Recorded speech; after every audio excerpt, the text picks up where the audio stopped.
All right, so this is how it works. I realized that there's a mistake that I did here. So if you find this gateway async, especially on the URL, so remember I copied up at the top. So I was using geocoding as well. We're not supposed to use geocoding. So we're supposed to use, is editing this video, so it's busy playing. So we're supposed to use API.openMatio, so you can remove that and leave it like this. So that should be fine.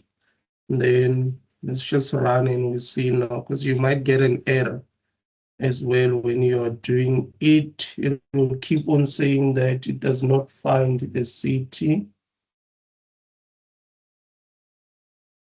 So here's how it looks like. Okay, we'll search Johannesburg. You can search any city of your choice. Let's hope now it will work. Voila. That's the information. That's the current weather there, and that is the current time. And then that is where it's storing. So that is how you consume a free web API using ASP.NET. Thank you for tuning in. Cheers.